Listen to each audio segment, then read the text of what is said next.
companies like General Mills are taking real leadership in this agenda, and as you've called for, Jim, really looking at emission reductions and a credible and material kind of commitment to doing so.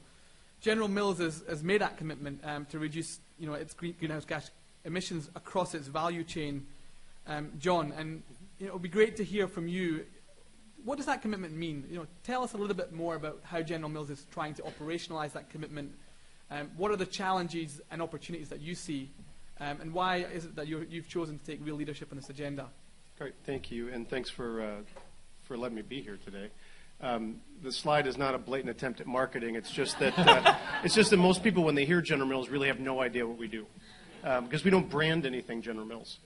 We live behind sort of the brands, and so this is a set of our global brands. We're a $20 billion food company around the world. Most of our business in North America and in Europe, but increasingly in other parts of the world. And we've been around for 149 years. And we've had 116 years of uninterrupted and unreduced dividends to our shareholders. And we aim to continue that. And we're reminded every day by both our shareholders and our employees that that's the goal. And so if we want to be around for the next 150 years, it's clear to us that we have to mitigate the risks that we see in our world. And there's none greater than climate change. For us to live our purpose, which is to serve the world by making food that people love, we have a very intimate relationship with our consumers, and we have a very intimate relationship with the earth, because it provides the raw materials. And so we have to do right by it in order to ensure the sustainability of our business. And so just recently, we have declared a science-based goal of a 28% reduction in greenhouse gases, absolute reduction in greenhouse gases, by the year 2025, with the 2050 aspiration of being carbon neutral.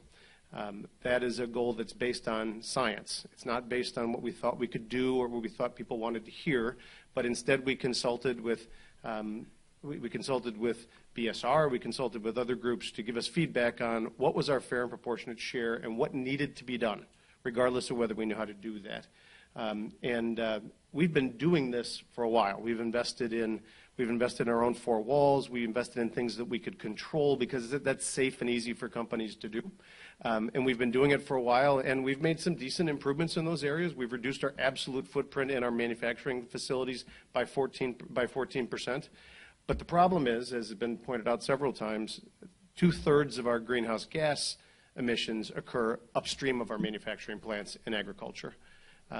And while there's people who want to be on different sides of this discussion, whether it's our fault or not, it clearly is our problem. And we have to take accountability for it. So the other part that's different around this goal is it's a 28% absolute reduction in our value chain emissions.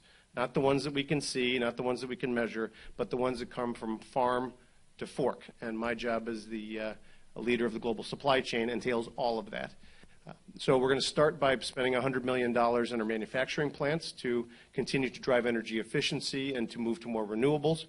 But as I mentioned, that's necessary but not sufficient.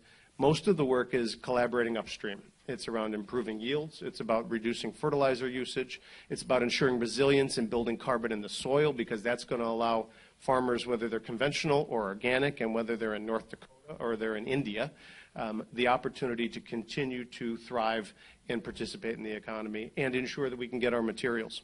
As we talk about climate justice, this idea that climate change is going to impact maybe some of the poorest and most vulnerable people in the world, for us that manifests itself in really a couple key ingredients. 90% of the world's vanilla comes from northeast Madagascar. 70% of the world's cocoa supply comes from 2 countries in Africa. And so for us to work in those communities, work origin direct kinds of initiatives to ensure we can build the resilience in those communities, it's important for sustaining our business. And we're committed to be part of the solution, not only because it's the right thing to do, and that's the first value of our company, do the right thing all the time, but because it's important to our shareholders and to the longevity of our business moving forward. And so I've been asked many times, what's your hope in this, and why have you declared a goal that you don't know how to do? And the answer is because we're open for business. We take a little bit of our model from Unilever, who sets goals and then brings people to the party to try to figure out how to work that collaboratively. We can't solve this. General Mills can't solve this, and Unilever can't solve this. But hopefully we can convene people that can create collaboration and innovation that can make a real difference and serve as a role model for companies moving forward. We all have a part to play.